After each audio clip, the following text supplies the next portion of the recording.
அமமுகவுக்கு cooker சின்னம் கிடைக்குமா என்று கடைசி வரை எழுந்திருந்த கேள்விக்கு உச்சநீதிமன்றத்தினுடைய கடைசி நேர விசாரணை தீர்ப்புகள் என்பது குக்கர் சின்னம் உறுதியாக இல்லை என்றும் தினகரன் தரப்புக்கு பொது சின்னத்தை ஒதுக்குமாறு தேர்தல் ஆணையத்திற்கு தற்போது உச்சநீதிமன்றம் பரிந்துரை செய்திருக்கிறது. தினகரன் தரப்பில் போட்டியிடக்கூடிய 59 வேட்பாளர்களும் சுயேட்சை வேட்பாளர்களாகவே கருதப்படுவார்கள் என்றும் அதே நேரத்தில் 6 மாதத்தில் அமமுகவை தற்போது கட்சியாக பதிவு செய்ய வேண்டும் என்றும் உச்சநீதிமன்றம் தெரிவித்திருக்கிறது. இந்நிலையில் அமமுக வேட்பாளர்கள் பிற்பகல் 2 மணிக்கு வேட்புமனு தாக்கல் செய்வார்கள் என்கிற ஒரு தகவலும் வெளியாகி இருக்கிறது.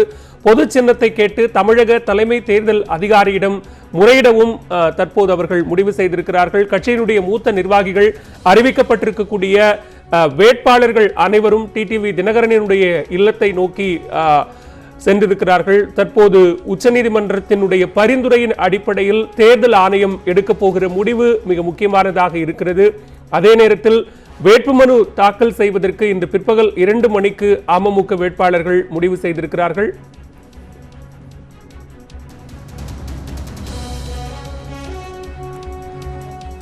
தொடர்ந்து இணைகிறார் எம்முடைய அரசியல் பிரிவு ஆசிரியர் செந்தில். நீங்க தொடரலாம். நிச்சயமாக பாலா, இதில் உற்றுநோக்க வேண்டிய விடயங்கள் சில இருக்கின்றன.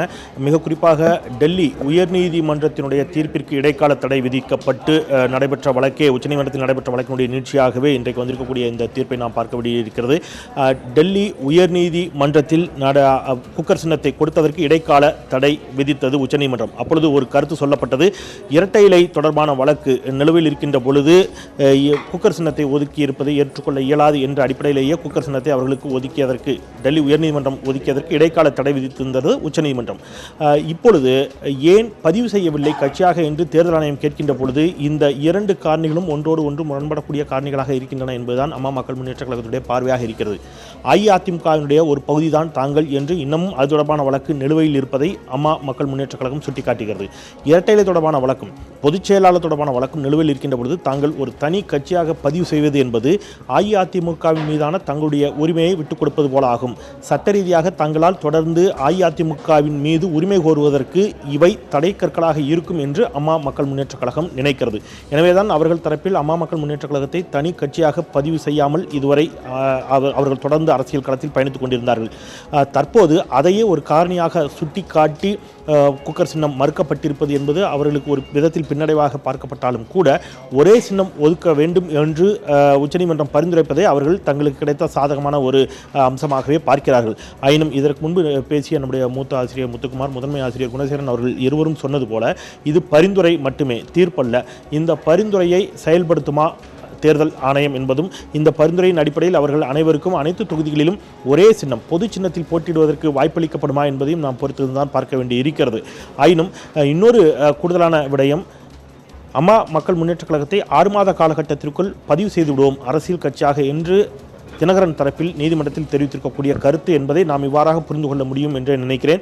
இந்த நாடாளுமன்ற மக்களவை பொதுத் தேர்தலுக்கு பிறகு 40 தொகுதிகளிலும் அவர்கள் பெறக்கூடிய வாக்குகள், வாக்கு சதவீதம் உள்ளிட்டவற்றை கருத்தில் கொண்டு ஒருவேளை தங்கள் சின்னத்திற்கு கணிசமான வாக்குகள் பெறுகின்ற பட்சத்தில் அவர்கள் தரப்பில் அவர்கள் வெற்றி வாய்ப்பை எதிர்நோக்கி இருக்கக்கூடிய தருணத்தில் இந்த மாதிரியான அவர்களுக்கு கிடைக்கக்கூடிய வெற்றி அல்லது தோல்வி அல்லது அவர்களுக்கு கிடைக்கக்கூடிய கணிசமான வாக்குகளின் அடிப்படையில் தங்களுடைய பலம் என்ன, உண்மையான தங்களுடைய பலம் என்ன, அம்மா மக்கள் முன்னேற்ற கழகத்தினுடைய உண்மையான வாக்கு சதவீதம் என்ன, உண்மையான வாக்கு வங்கி என்ன என்பதை அவர்களும் அறிந்து கொள்வதற்கு அது ஏதுவாக உதவியாக இருக்கும்.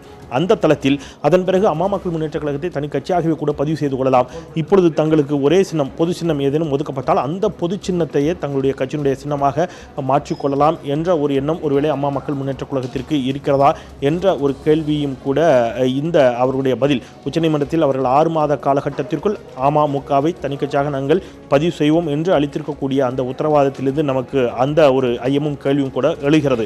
எதுவாகினும் இன்னும் 2.5 மணி நேரமே இருக்கக்கூடிய தருணத்தில் வேட்பு மனு தாக்கல் இன்றோடு நிறைவு பெறக்கூடிய இந்த நிலையில் நீதிமன்றம் சுட்டிக்காட்டியிருக்கக்கூடிய ஒன்றை அரசியல் நோக்கர்கள் மீண்டும் மீண்டும் நினைவுபடுத்திக் கொண்டிருக்கிறார்கள். அது சமமான ஒரு போட்டி தளத்தை உருவாக்கி கொடுக்க வேண்டும் என்பதையும் ஒரு நேர்மையான எந்தவித பாகுபாடற்ற பாரபட்சமற்ற ஒரு தேர்தல் ஆணையம் நடத்திட வேண்டும் என்பதையும் நீதிமன்றம் சுட்டிக்காட்டியிருக்கிறது. ஸோ ஒரு லெவல் பிளேயிங் ஃபீல்டு என்பது இங்கே அவசியம் என்று நீதிமன்றம் சுட்டிக்காட்டியிருப்பதை மீண்டும் மீண்டும் அமமுக சுட்டிக்காட்டுகிறது. அவருடைய வழக்கறிஞர் ராஜா செந்தூர்பாண்டியன் செய்தியாளர்களிடம் பேசுகின்ற பொழுது அதை குறிப்பிட்டு சுட்டிக்காட்டினார். எனவே அந்த லெவல் பிளேயிங் ஃபீல்டு என்பது எங்களுக்கு அமைத்து கொடுக்கப்பட வேண்டும். சில மணி நேரங்களே இருக்கக்கூடிய நிலையில் இன்னமும் கூட சின்னம் தொடர்பான எந்த முடிவையும் எடுக்க முடியாமல் இருப்பது என்பது தங்களுக்கு இணைக்கப்படக்கூடிய அநீதியாகவே அமமுக பார்க்கிறது. அதையும் தாண்டி ஒரே சின்னம் ஒதுக்கப்படக்கூடிய வாய்ப்பு ஏற்படுமே என்று சொன்னால், தேர்தல் ஆணையம் நீதிமன்றத்தினுடைய அந்த உத்தரவை பரிசீலிக்குமே என்று சொன்னால் அது அமமுகவிற்கு கூடுதல் பலமாகவே இருக்கும் என்பதே அமமுகவினுடைய நிலைப்பாடு. இதையும் தாண்டி நாங்கள் சுயேட்சையாக போட்டியிடக்கூட தயாராக இருக்கிறோம் என்று நேற்று அவர் செய்தியாளர்களிடம் பேசுகின்ற பொழுது அவர் தெரிவித்தார். ஒருவேளை பொது சின்னம் ஒரே சின்னம் ஒதுக்கப்படாத ஒரு நிலை ஏற்படும் என்று சொன்னால் தனித்தனியாக ஒதுக்கப்படக்கூடிய சின்னத்திலும் களமிறங்குவதற்கும் அவர்கள் ஆயத்தமாகவும் தயாராகவும் தான் நிச்சயமாக இருப்பார்கள். ஏனால் வாய்ப்பும் நேரமும் மிக மிக குறைவாக இருக்கிறது. ஒரே சின்னத்தில் போட்டியிடுகின்ற பொழுது ஒரு கூடுதல் வாய்ப்பும் வசதியும் அவர்களுக்கு இருக்கிறது. தேர்தலுக்கு பிறகு அந்த ஒரே சின்னத்தின் அடிப்படையில் அவர்கள் பெறக்கூடிய வாக்கு சதவீதத்தின் அடிப்படையில் அவர்கள் கட்சியாக அமமுகவை பதிவு செய்தும் அந்த ஒரே சின்னத்தை தங்களுடைய சின்னமாக ஆக்கிக் கொள்வதற்கும் ஒருவேளை அது உதவியாகவும் ஏதுவாகவும் இருக்கக்கூடும். பாலா, செந்தில், மிக முக்கியமாக இன்றைக்கு நாம் பார்க்க வேண்டிய ஒரு விஷயம் என்பது வேட்புமனுவை தாக்கல் செய்வதற்கான கடைசி நாள். இன்னும் அமமுக நீதிமன்றத்தை அணுகி சட்ட ரீதியிலான தங்களது தார்மீக கோரிக்கைகளை முன்வைத்துக் கொண்டிருக்கிறார்கள். அதை ஒப்பிட்டு பார்க்கிற போது இபிஎஸ் ஓபிஎஸ் தரப்பு தேர்தல் ஆணைய வழக்கறிஞர்கள் என அனைவருமே அங்கு தங்களது தரப்பு வாதங்களை முன்வைத்துக் கொண்டிருக்கிற போது இபிஎஸ் ஓபிஎஸ் தரப்பு தொடர்ந்து அமமுகவுக்கு இந்த சின்னத்தை ஒதுக்கக்கூடாது என்பதில் மிக பிரதானமான வாதங்களை முன்வைத்திருக்கிறது. இது நம்ம இந்த சட்ட போராட்டம், தேர்தல் இதையெல்லாம் தாண்டி அரசியல் களத்தில் இன்னும் மிக தீவிரமாக தினகரனை தங்கள் எதிரியாக பாவித்துக் கொண்டிருக்கிற இபிஎஸ் ஓபிஎஸ் தரப்பு தேர்தல் களத்திற்கு தினகரன் வந்துவிடக் கூடாது அப்படிங்கிறதுல ரொம்ப உறுதியாக இருக்கிறாங்கன்னு பார்க்கலாமா? அவர்கள் தரப்பில் அதுபோல தினகரனை தாங்கள் ஒரு போட்டியாக கருதவில்லை என்பதாகத்தான் அவர்கள் தொடர்ச்சியாக சொல்லிக் கொண்டிருக்கிறார்கள். அம்மா மக்கள் முன்னேற்ற கழகம் இன்னமும் ஒரு கட்சியாக கூட பதிவு செய்யப்படவில்லை என்பதுதான் முதலமைச்சர் மற்றும் துணை முதலமைச்சருடைய அவருடைய வாதமாக இருக்கிறது. ஆயினும் பிராக்டிக்கலாக நம்ம களத்திலிருந்து ஒன்றை புரிந்து கொள்ள முடிகிறது. அமமுக பிரிக்கப் போகின்ற வாக்குகள் என்பது பிரதானமாக அஇஅதிமுகவுடைய வாக்குகள் தான். அவர்கள் எத்தனை சதவீத வாக்குகளை பெற்றாலும் அதில் மிக பெருவாரியான வாக்குகள் என்பது அஇஅதிமுகவிலிருந்து பிரிக்கப்படக்கூடிய வாக்குகளாகத்தான் நிச்சயமாக இருக்கும் என்பதுதான் அரசியல் நோக்கர்களுடைய பார்வை. அந்த பார்வையிலிருந்து அஇஅதிமுக தங்களுடைய வாக்குகள் பிரிந்து செல்வதை நிச்சயமாக ஒருபோதும் விரும்பாது. நாட் ஓன்லி அதிமுக, எந்த கட்சியாக இருந்தாலும் தங்களுடைய வாக்குகள் பிரிந்து செல்லக்கூடிய ஒரு நிலையை நிச்சயமாக ஏற்றுக்கொள்ள மாட்டார்கள், அனுமதிக்க மாட்டார்கள். அரசியல் களத்தில் அதை தடுத்து நிறுத்துவதற்கான என்னென்ன வாய்ப்புகளும் சாத்தியக்கூறுகளும் இருக்கிறதோ அந்த அனைத்து வாய்ப்புகளையும் அந்த அரசியல் கட்சிகள் பயன்படுத்தத்தான் முனைவார்கள். அந்த அடிப்படையில் தான் அஇஅதிமுகவும் கூட தங்களுடைய வாக்குகள் தங்களுடைய நிர்வாகிகள் அம்மா மக்கள் முன்னேற்ற கழகத்தினுடைய பக்கம் சென்று விடாமல் தடுப்பதற்கான அனைத்து என்னென்ன வாய்ப்புகள் இருக்கிறதோ, சட்ட ரீதியாக இருக்கக்கூடிய வாய்ப்புகள், அரசியல் களத்தில் அவர்களுக்கு கிடைக்கக்கூடிய வாய்ப்புகள், இவை அனைத்தையும் அவர்கள் பயன்படுத்திக் கொண்டிருக்கிறார்கள். இன்னமும் கூட பயன்படுத்துவார்கள். இத்தனையும் தாண்டி அமமுக பெறக்கூடிய கணிசமான வாக்குகள் என்பதுதான் அம்மா மக்கள் முன்னேற்ற கழகத்தினுடைய அரசியல் எதிர்காலத்தையும் தீர்மானிக்கக்கூடியதாக இருக்கும் என்பதையும் டிடிவி தினகரன் நன்கு அறிவார். ஆர்கே நகர் வெற்றி என்ற ஒன்றை அவர் தொடர்ச்சியாக பேசி வந்து கொண்டிருக்கக்கூடிய நிலையில் அவருக்கு கூடுதலான வெற்றிகள் அவர் தரப்பை நியாயப்படுத்துவதற்கும் அஇஅதிமுகவுடைய தொண்டர்கள் தங்கள் பக்கம் பெருவாரியாக இருக்கிறார்கள் என்பதை சொல்வதற்கும் அவருக்கு தேவைப்படுவதாக இருக்கிறது. அதை முறியடித்து அஇஅதிமுக தொண்டர்களும் நிர்வாகிகளும் வாக்கு வங்கியும் தங்கள் பக்கம்தான் இருக்கிறது என்று சொல்வதற்கு அமமுகவினுடைய வாக்கு சதவீதத்தை குறைப்பதற்கும் தங்களுடைய வாக்குகளை அமமுக பக்கம் செல்லாமல் தடுப்பதற்கும் ஓபிஎஸ் இபிஎஸ்ஸிற்கான தேவை அந்த இடத்துல இருக்குது. எனவே தொடர்ச்சியாக சட்ட ரீதியாக மற்றும் அரசியல் களத்தில் கிடைக்கக்கூடிய அனைத்து வாய்ப்புகளையும் பயன்படுத்தி இந்த இரண்டு பேருமே அஇஅதிமுகவுடைய வாக்குகளை பங்கிட்டுக் கொள்வதற்கான தங்கள் தரப்பிலிருந்து செய்யக்கூடிய அனைத்து பணிகளையும் வேலைகளையும் அரசியல் ரீதியாகவும் சட்ட ரீதியாகவும் தொடர்ச்சியாக செய்து கொண்டுதான் இருப்பார்கள். நிச்சயமாக திரு செந்தில், நீங்க தொடர்ந்து நினைப்பில் இருங்க. அதற்கு முன்னதாக தினகரன் தரப்பு வழக்கறிஞர் ராஜா செந்தூர்பாண்டியன் செய்தியாளர்களை சந்தித்த காட்சிகளை தற்போது பார்க்கலாம்.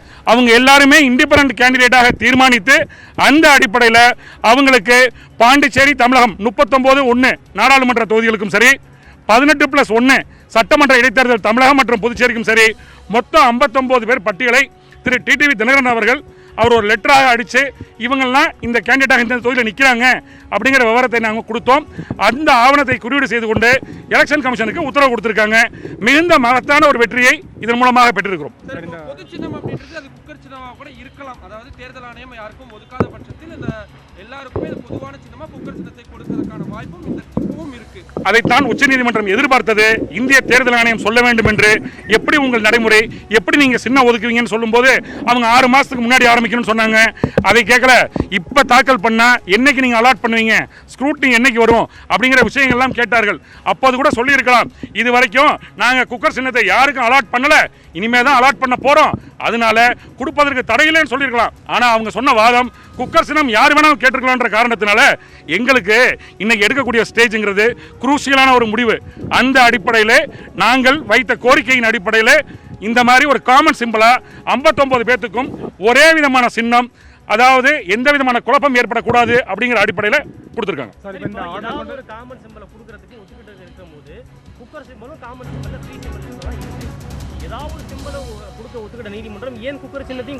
அதான் சொல்றேனே, உள்நோக்கத்தோடு இந்திய தேர்தல் ஆணையம் இன்னைக்கு தேதிக்கு குக்கர் நான் என்ன சொல்றேன், அதாவது தலைமை தேர்தல் ஆணையம் சொல்றதை உச்சநீதிமன்றம் கேட்டுக்கிட்டு ஒரு உத்தரவு கொடுத்துருக்காங்க. அப்படிங்கிறப்போ உச்சநீதிமன்றம் தவறளித்து விட்டது, தப்பா சொல்லிருச்சுங்கிறது இல்ல. அப்பவும் சொல்றாங்க, இப்படிலாம் அப்ஜெக்ஷன் பண்றாங்க, இதெல்லாம் சொல்றாங்க, எல்லா தரப்பு வாதங்களையும் கேட்டாங்க. ஆனாலும் இன்னைக்கு இருக்க சூழல்ல, இன்னைக்கு இருக்கிற தருவாயில எலெக்ஷனுக்கு இன்னைக்கு தான் கடைசி நாள்னு வச்சுக்கிட்டு ஒரு தெளிவான, சிறப்பான, நேர்மையான தேர்தல் நடக்கணும். பை டிஃபால்ட் ஒருத்தர் இல்லைங்கிறதுனால இன்னொருத்தர் ஜெயித்து விடக்கூடாது, அவருக்கான வாய்ப்பு கொடுக்கணும், வாக்காளர்கள் குழம்பி விடக்கூடாது, அந்த காரணத்தினால கொடுக்குறோம். ஆனால் சொல்லிட்டாங்க தெளிவா, இவங்க எல்லாருமே இண்டிபெண்டன்ட் கேண்டிடேட்டாக இருப்பாங்க அப்படிங்கிறது. ஆனாலும் திரு டிடிவி தினகரன் அவர்கள் அவர் தாக்கல் செஞ்சிருந்த ஆவணத்தின் அடிப்படையில் தொகுதி மற்றும் பெயரெல்லாம் கொடுத்துருக்கோம். அது இந்த ஆர்டர்லயே போடுறேன்னு இருக்காங்க. இந்த உத்தரவு எடுத்துட்டு நீங்க டெல்லியில இருக்க இந்த உத்தரவு எடுத்துட்டு நீங்க டெல்லியில இருக்க தேர்தல் ஆணையம் போகணுமா, இல்ல ரிட்டர்னிங் ஆஃபீஸர் தான் இந்த சிம்பிள் அலாட் பண்ணுவாரா, என்ன ப்ரொசீஜர் அடுத்தது? அதாவது இப்போ பொறுத்த வரைக்கும் சீஃப் எலக்டரல் ஆஃபீஸர் ஸ்டேட்ல அவர் இதில் பார்ட்டி கிடையாது. தேர்தல் ஆணையம் பார்ட்டியா இருக்க காரணத்தினால தேர்தல் ஆணையத்தை கேட்டுவிட்டு இந்த உச்சநீதிமன்றம் உத்தரவு போட்டிருக்க காரணத்தினால அதற்கான முழு பொறுப்பும் தேர்தல் ஆணையத்துக்கு இருக்கிறது. நாங்கள் ஒரு கடிதம் கொடுத்துருவோம், ஆர்டரை வச்சு கொடுத்துருவோம், நீங்கள் சீஃப் எலக்டரல் ஆஃபீஸருக்கு தமிழ்நாடு புதுச்சேரிக்கு அனுப்பிச்சிருங்க. அந்த அடிப்படையில் ஒரே விதமான காமன் சிம்பிள் கொடுக்க நான் சொல்லிடுவோம். உங்களுடைய கட்சி அந்த அம்மா மக்கள் முன்னேற்ற கழகத்தை நீங்க பதிவு செய்து கொள்கிறோம் அப்படின்னு நீங்க கொடுத்த அந்த உச்சநீதிமன்றத்தில் நீங்க ஒரு வாக்குறுதி கொடுத்திருக்கீங்க, அப்படிதானே சார்? அதாவது அப்படி ஒருவேளை நீங்க அப்படி உறுதிமொழி கொடுத்ததன் அடிப்படையில் தான் இந்த பொது சின்னம் கொடுக்கறதுக்கு பரிசீலனை பண்ணுங்க அப்படின்ற ஒரு உத்தரவு வந்திருக்குதா? அப்படி சொல்லியிருந்தாங்கன்னா அவங்க உறுதியாக சொல்லியிருப்பாங்க. நாங்கள் உத்தரவாதம் கொடுத்தோம், அம்மா மக்கள் முன்னேற்ற கழகங்கிறத நாங்கள் ஏற்கனவே எலெக்ஷன் கமிஷன் லெட்டர் கொடுத்துருக்கோம், 14/3 கொடுத்துருக்கோம், இங்கே 14/3/2018 கொடுத்துருக்கோம், பல கடிதங்கள் கொடுத்துருக்கிறோம். அப்படின்லாம் சொன்னாலும் இன்றைய தேதியில் பதிவு செய்யப்படாமல் இருக்க காரணத்தினால அவங்க அதையும் ஆர்டரில் போட்டிருக்காங்க. அவர்கள் திரு டிடிவி தினகரன் அவர்கள் அவர் கட்சியை பதிவு செய்வதற்காக எலெக்ஷன் கமிஷனில் தாக்கல் செய்யலாம்னு சொல்லியிருக்காங்க. இன்னைக்கு தேதிக்கு இன்னைக்கு இருக்கிற ஒரு டைம் லிமிட்டுக்குள்ளார இன்னைக்கு நாங்கள் எங்களுக்கு தேவையான ஒரு உத்தரவு சாதகம்